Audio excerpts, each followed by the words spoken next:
Hello everybody, I hope you all are doing great. So what piece of equipment would you use if you need to do earthwork which is above the track level? Okay, for example, digging a wall of rocks or other materials. The answer to that question is front shovels. Today we're going to talk about front shovels, their applications, and how to find their production rate. So let's get started.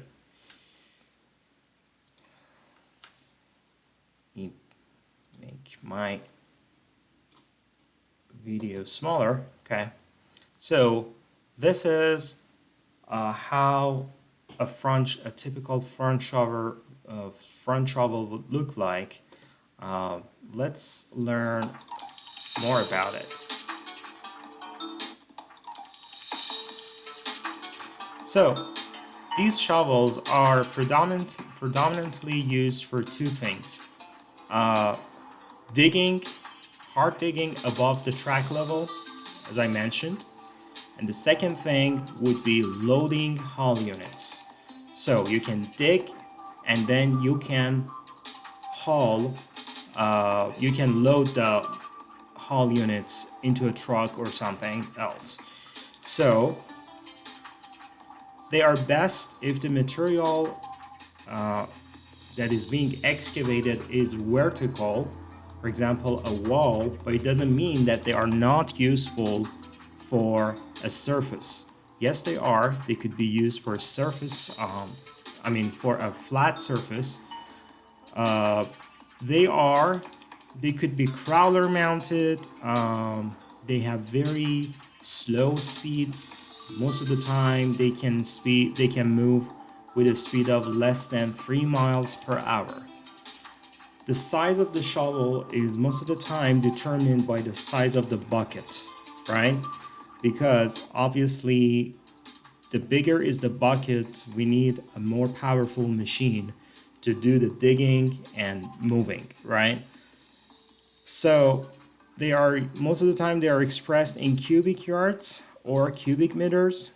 That is how the sizes of the shovels are identified.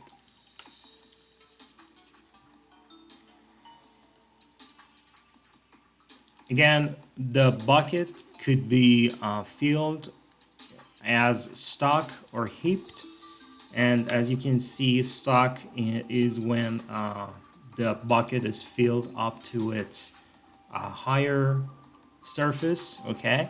But heaped means when the bucket is full and there is additional materials on top of the full bucket, okay?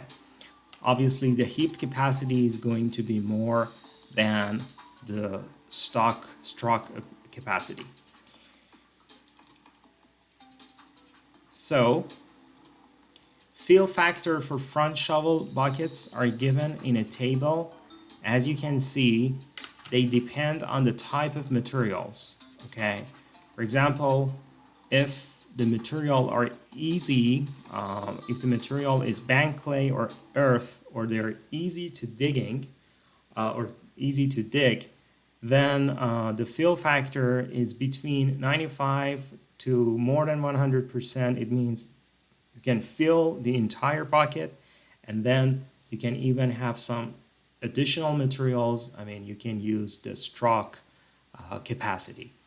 Obviously, with rock or poorly blasted materials, which are very hard to dig, you cannot fill more than 85 to 95% of the bucket. Why do we care about what percentage of the bucket we can fill? Because that shows us the production, right? The more you can fill the bucket, that means you can produce, you can process more amount of material in the unit of time, which is most of the time an hour. Okay, so let's say you're a project engineer and they have asked you to select an appropriate front shovel for your work. What factors would you take into consideration when you're doing that? Obviously, you should look at two things. Number one are the number one is the cost per cubic yard. It means how much budget you have. And number two would be the job conditions. Okay, so what kind of work is it? What kind of material are you hauling? Let's talk about both factors in more details.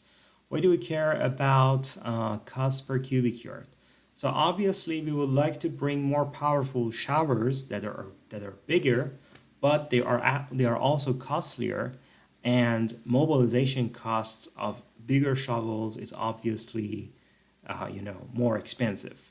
So you should look at the size of the job and see if a large quantity of materials need to be digged or need to be processed. I mean, the size of the earthwork, if it is huge, you would go with a larger shovel.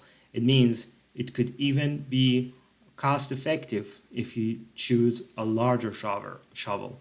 Although it is more expensive, but you can process more materials in each cycle. Again, you should take into consideration the mobilization costs, because if they are big, then sometimes you have to spend quite a big amount of money to mobilize and demobilize them to and from the job site. And also drilling and blasting are important, because a large shovel would be able to move more massive rocks than a smaller one. And most of the time, drill and blast cost is 15% of total cost to excavate the haul rock, as it is shown in the slide. So first, you should care about how much money you have in hand and what is the budget for the shovel that you have for the shovel. How much money you can spend on your shovel, and will it be more cost effective if you choose a bigger shovel or a smaller one? And number two, and this is color coded, red is number one and purple is number two. Job conditions are the second factor you should take into consideration. And these two factors could actually apply to a variety of heavy equipment. When you're selecting heavy equipment, in most cases, you need to take both of these factors into consideration. Second of which is job condition. What does it mean? Job conditions talk about how difficult are the materials to excavate, okay? Obviously, some materials, as we discussed in the previous slide, some materials could be, the entire bucket could be filled when you are processing them, and even you can use the stroke capacity. But for some other materials, like rock, if you remember, it was only 85% of the bucket. So depending on the type of material you're working with, it could be different. So bucket of the large shovel exerts higher digging pressure, right? So the larger is the shovel, the pressure it can exert would be higher, and then it would be useful for tougher materials that are, harder to process. Okay, so if you are working with blasted rock, for example, you would need larger individual pieces, because you would need a lot of force on them. And if you're working with smaller units, hauling units, then you wouldn't need to pay for a big shovel. That's a waste of money, right? So once again, to make a good selection for your heavy equipment, you would look at your budget and of course the job conditions. And the third item would be how important is speed for you, okay? Do you need to get the job done faster? Sometimes the importance of the speed, outweighs or is more, sometimes speed is more important than budget. You need to get the job done by a deadline, and no matter how much it is going to cost. So you have to increase your production. That's why you would normally go with larger equipment with a higher production rate.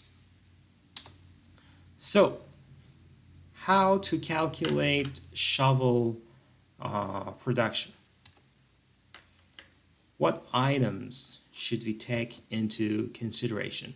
There are 4 elements in the production cycle of a shovel. So first of all, we need to dig the material. Okay, so you need to load the bucket. The bucket goes ahead and does the digging. That's the first part. So now after digging is done, the second part would be swing with the load. And when we say swing, look at the mouse cursor.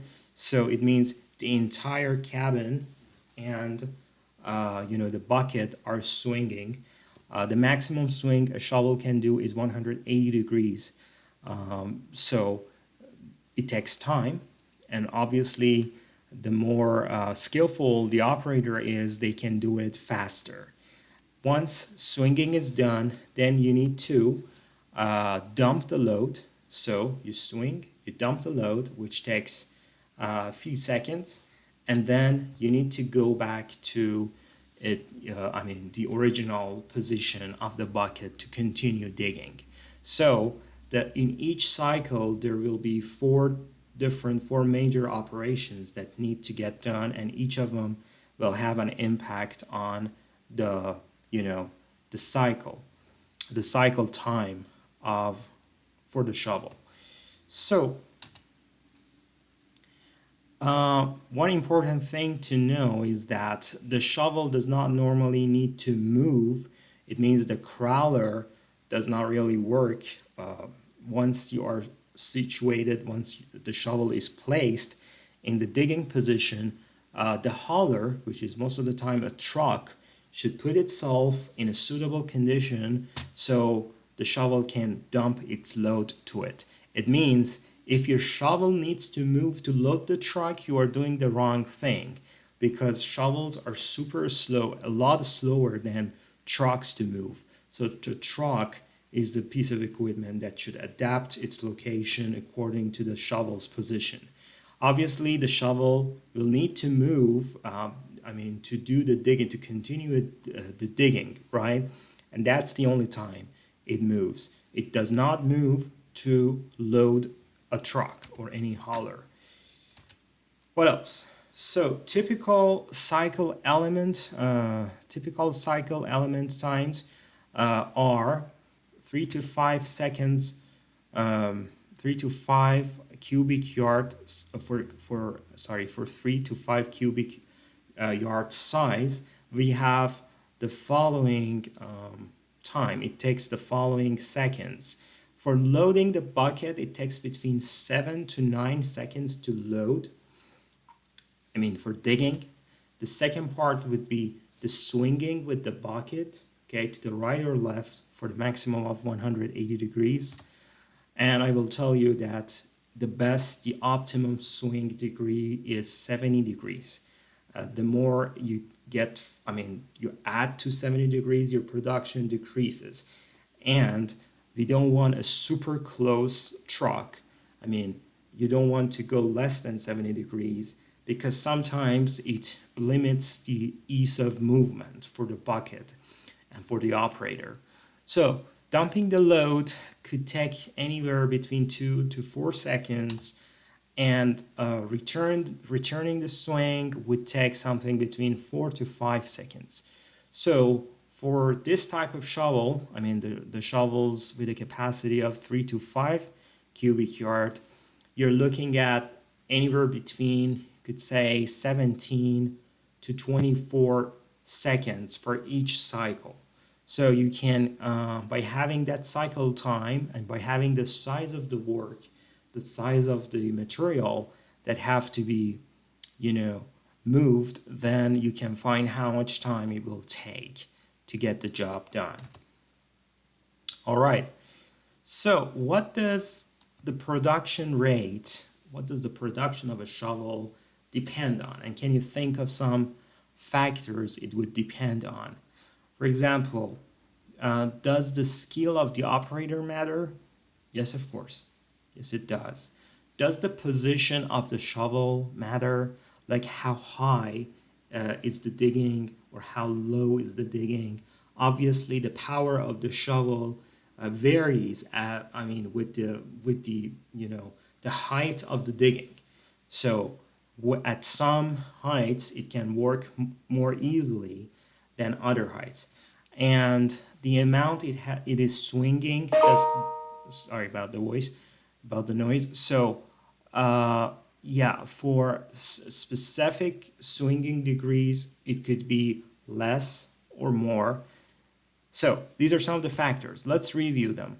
Class of materials. Well, are you working with soft materials or are you working with rock?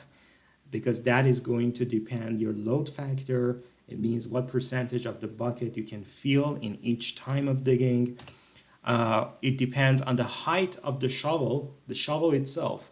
How high is your shovel? So what is the accessibility of different heights? Obviously, the higher or the bigger is your shovel, there will be an easier access to higher points for digging, right? The third point or the third one is the height of the cut. Okay, are you digging something that is very high, so the shovel is not using, the bucket is not using, it cannot exert full power for digging because it is using its power partially. That is going to impact production negatively. The angle of the swing, for example, is the truck right behind the shovel, so the shovel has to go 180 degrees all the way to dump its load and then return, which takes time. Each of them, as you can see here, returning could take anywhere between 4 to 5 seconds, and swinging is between 4 to 6 seconds. So in each cycle, it will take between 8 to 11 seconds, to go and return. What else? The operator skill, yeah, obviously, the more skillful they are, they can swing faster, they can dump faster, they can dig faster, so they can increase the production rate. Condition of the shovel, is it brand new, or is it well maintained, or is it too old? There are lots of flaws with it. There are some limitations. You can't use the entire capacity of the machine. They all could have some impacts. The hull unit exchange is also another thing. Size of the hauling units. So are you moving big sizes of rocks, or are you moving fine grains that could easily fill the bucket? Obviously, they can change the production. Handling of oversized materials would also matter, and cleanup of loading area. Obviously, the cleaner is the loading area, the shovel can move more freely and obviously faster, so the production rate will be enhanced, will increase. Okay. How does height of the cut and angle of the swing affect on shovel production? Can you make a guess? So I actually explained in the previous slide, but once again, is it good? The shovel works more freely for super high points that it can reach, or lower points, or the ones in the middle. Swinging, what angle is good for swinging with the cabin and the bucket? Is it lower? The lower the better, or how does that work? And the shovel. So we want to see their impact on the shovel production. All right. So if you look at here, this is the way a shovel digs the material from bottom to top. And as you can imagine, the power of the hand stick and of course the bucket will not be the same in different heights, right? At some points, at the initial points, lower heights, the bucket could be super powerful, but as it goes, as it goes up, it's the power of the bucket and digging gradually decreases. And obviously here, at the highest point, it has the least power. And if you look at the angle, so this is a truck in different positions as it relates to the shovel. So it can be with a 45-degree angle of swing, and we normally will not put the truck in angles closer than 45. 70 degrees is considered the optimum angle. Okay, and then based on the hauling situation, based on the site situation, the truck sometimes might need to be placed right behind the shovel, so the shovel will have to go all the way 180 degrees and then return 180 degrees to continue digging. So sometimes you have to do that. Let's take a look at this nice table that we will use a lot when we are talking about identifying the production rates for a shovel. So the percentage of optimum height, okay, so is it 40%? Is it 160%? What percent of the optimum height we are using? Okay, so just wanted to take a look at the book. What else? So we have the angle of swing. It could range anywhere between 45 degrees and 180 degrees. So as you can see, the biggest number that you can find in this table is 126. It is when the optimum height is 100%. It means you are at the best height, okay? Your height equals the optimum height. Let's put it that way. And at 45 degrees of swing, you can have 126, and it decreases as you go to higher degrees, but there is a rule based on experience that says optimum production is obtained at a swing angle of 70 degrees and productivity is decreased by 12% with each 30 degrees of added swing. Okay, it means after 70 degrees, for every 30 additional degrees, your productivity will decrease for 12%, if that makes sense for you. So, based on that, we could do an easy exercise here. Let's make it smaller for myself, and let me get a pen. Okay, a shovel with 5 cubic yard heaps capacity bucket is loading poorly blasted rock. Why do we need that? Okay, we needed to find the fill factor, because the fill factor, it means one percentage of the bucket could be filled, will depend on the type of the materials. Okay, so we have the capacity, which is 5 cubic yard, but can we use 100% of that, 85% of that, or even more than 100% of that by hauling it in the stroke condition? It is working with 12 feet height face. Okay, so this is the height of the shovel. The shovel has a maximum rated digging height of 34. So this is the maximum. The haul units can be positioned so the swing angle is only 60 degrees. Okay, so we have, as we saw in the previous slide, this will be needed to identify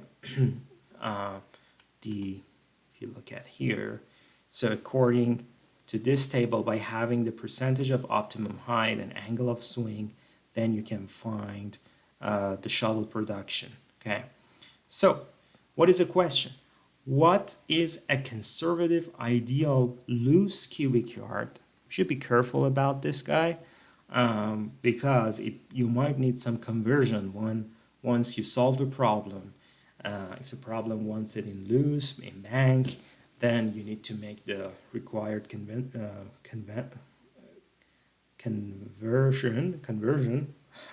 So if the ideal cycle time is 21 seconds. So the cycle time has been given to us, which makes it a little easier to do. If you remember, the equations we need to use to solve this problem would be,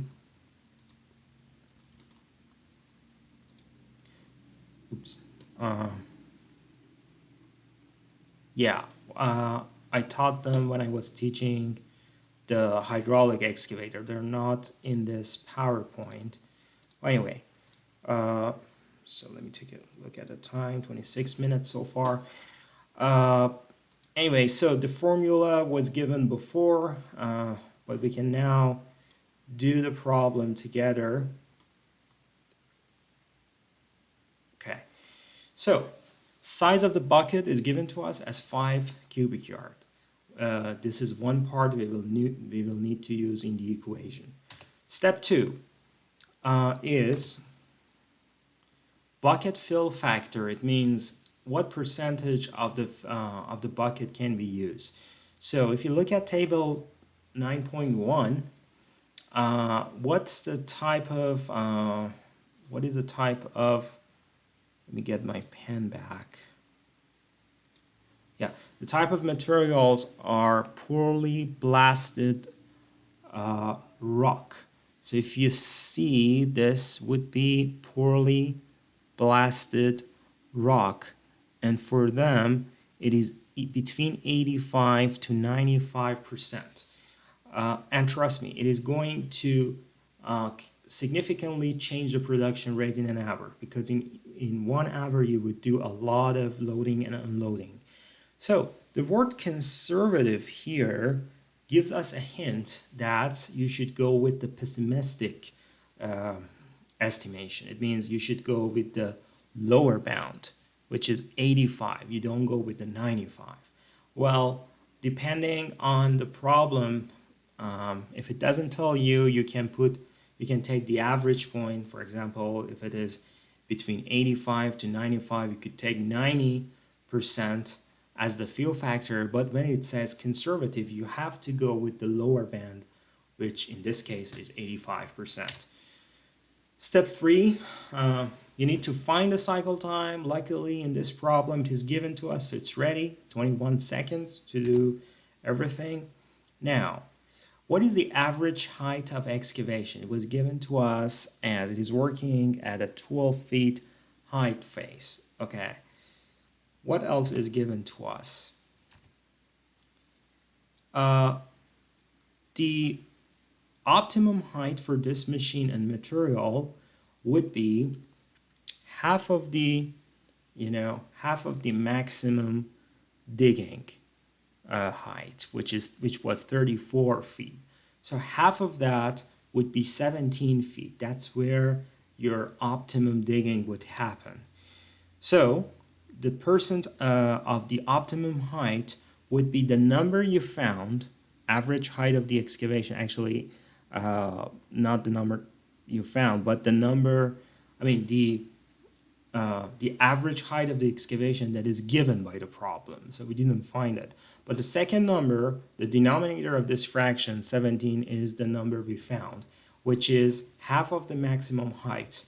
Okay, maximum height being 34 feet, half of that would be 17 feet. So in what percentage of the optimum height are we working? Optimum height being 17, what we're working at 12 feet, so 12 over 17 would be 71%. Okay, now correcting for height and swing from table 9.2 by interpolation, if you look at the percentage of optimum height right here, so we don't have 71. We either have 60 or 80, okay? So 71 would be something right in the middle, almost in the middle of the two numbers. And the, okay, so what is the angle of swing? What is the angle of swing? It's, yeah, the angle of swing is 60 degrees. Okay, so this is the column we should be using, and the number falls anywhere between 60 to 80. So it would be between 1.03 and 1.12. So something in the middle would be 1.08. So that is a correcting factor, okay, for the height and swing. And now we have, oh, okay. One last thing is to consider the efficiency, meaning because whenever we're talking about production, we should see how many minutes an hour are we working productively, okay? Obviously, it's not going to be the entire time. It's going to be a part of an hour, which usually ranges between 45 minutes an hour to the entire hour. In this example, the machine is working, let's see, it's not given to us that, so yeah, the keyword is ideal cycle time. When it says ideal cycle time, it means, so keep that in mind, ideal cycle time means we are working 60 minutes an hour. We are not wasting any minute. So we don't need adjustment. We are just working 60 minutes an hour. So this is the equation that we use, okay? When I wanted to go back to previous slides, I just wanted to show you this equation. In fact, you look at the equation, you just make sure you have whatever items that are required in that equation, and then one by one, you go ahead and find those items. First, you need to convert, seconds to hour. There is because there are 3,600 seconds in an hour. You would put that up front. That's because the denominator is based on seconds. Okay, the cycle time, one cycle time is 21 seconds. So you have to convert that. That's why 3,600 is a constant. Then you would need the capacity of the bucket, which is 5, but not all of it will be used. Only 85% of that would be used. So that's 5 cubic yard multiplied by 85%, which is the fill factor. And what height and swing, using this table, we found that we found that 1.08 is the correction factor for identifying or for finding the production. So we just put that in the denominator. If you do the math, it will tell you that this machine can process 787 loose cubic yard of material in every hour. Okay, so 787 is a conservative estimate. Of course, if we are working, the other side is optimistic. We're working 60 minutes an hour. Obviously, if we were working, let's say 50 minutes of an hour, then we would multiply this number by 50 over 60. Okay, so the product of those two numbers would be less than 787. Okay. All right, so this is exercise 1. Now, doing exercise 2 would be like a review for us. Um, so let's read it together. A shovel with a 3 cubic yard heaped capacity bucket is loading well-blasted rock on a highway project. So we need this guy. We need the type of material, so we could find the fill factor. The average face height is 22. We also need the maximum height, which is 30. Most of the cut will require, okay. So the swing, as you see, is a long swing. The maximum swing is 180 degrees. Now we are going 140 degrees. So it takes a longer time. Okay, what is a conservative? Again, conservative is a keyword. It means when there is a range, you would go with the pessimistic number.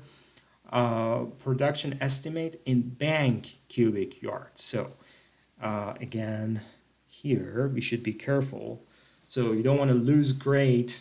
Grade. You do the entire problem, and at the end, you just forget to convert it to any, type of measurement that the problem is asking for. Here, it is not loose, it is bank cubic yard. All right, so step 1 is size of the bucket given to us. It's easy. Step 2 is bucket fill factor, that we need to use a table for that, and that will depend on the type of the material, which is well-blasted rock. So well-blasted rock would be here, and since it is saying conservative estimate, so there's a range between 90% to 100%, you would go with the lower number or the lower bound, which is 90%. Step 3, you need to find the cycle time. Okay, look at here. There is no cycle time given to us. We have to find it. Loading for loading rock, tough materials would take 9 seconds. Remember, we had a range for them. So, and we're doing a conservative estimate. So we would go with larger numbers. We would consider it takes longer to do each part of them. So our estimate would be conservative. In reality, hopefully we can get a better number. So swing loading is 4 seconds. It's a small machine, so you should make some estimates or some judgments. Obviously in exams, I will give you some hints, so the whole class would find the same number. Dumping into the hull unit would be 4 seconds, and swinging empty would be 4 seconds. Okay, so the total cycle time is 21 seconds. Again, most of the time it ranges anywhere between 17 to 24 seconds for the whole cycle time. So if you find a number that is far off this range, it means you have made a mistake or you're making a wrong guess. So it should fall within the range of 17 seconds to 24 seconds, almost. Here it's 21 seconds, so it looks good. Average height of excavation is 22 feet, while the maximum height is, 30 feet. So the optimum height is halfway of the full height. So 50% of the 30 feet would be 15 feet. We are working average height that we are working is 22, so we are not in the optimum situation. We are actually 22 over 15 is 175%. Sorry, 147%. So in this part, we need to find the height and swing factor. So we actually consider the impact of height and swing at the same time. That will depend on the angle of swing, which is 140 degrees. So this is the row we will be looking at, and the other one is 140, so I said the swing 140, that would fall anywhere between these two numbers, okay, and so for 147 by interpolation, you would find, so what is the percentage of optimum height? The percentage of optimum height was 147. So it would fall something between these two rows. So it's anywhere between those 4 points. If you do interpolation, the number you find would be 0.73. Would be 0.73. Okay. Next step is to consider the efficiency. If the machine is working 60 minutes an hour or less than that, the machine is working, let's see, was it given to us?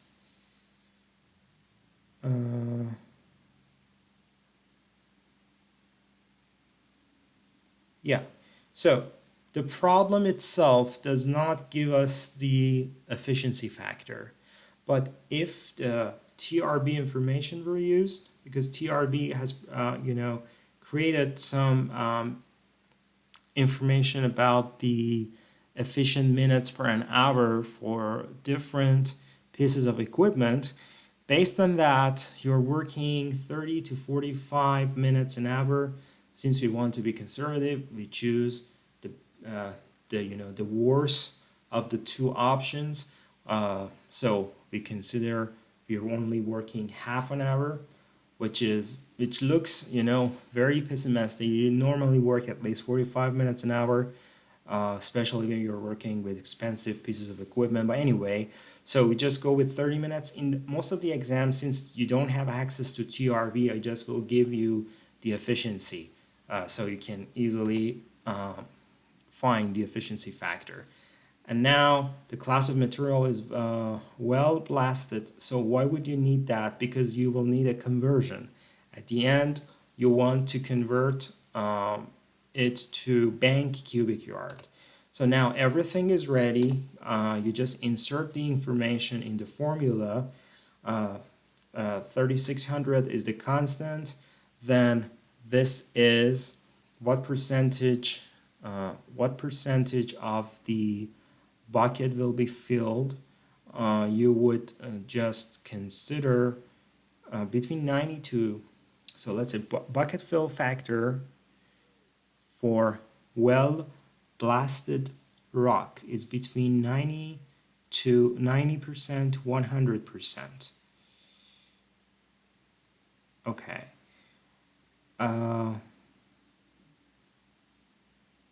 Medium digging. Okay.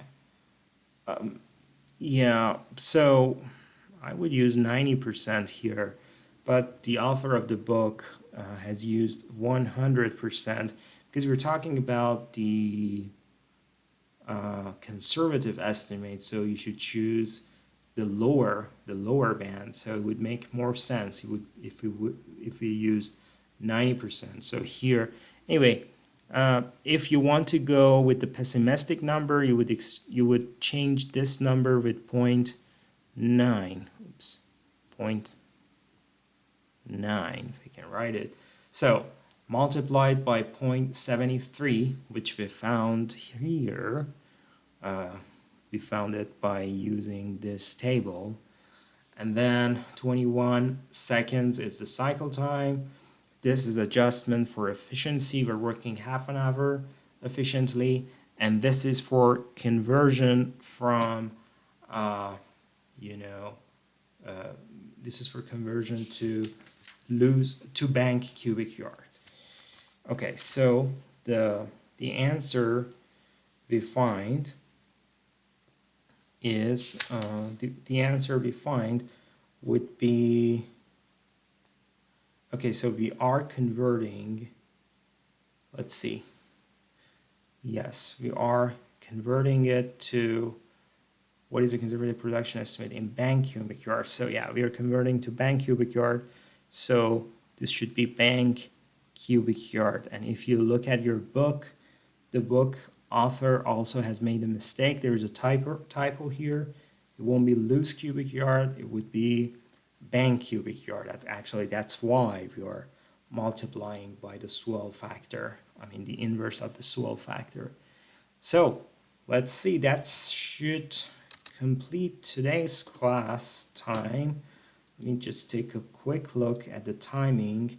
Yeah, 45 minutes, so I guess I would stop here and I'll see you guys next time. Take care.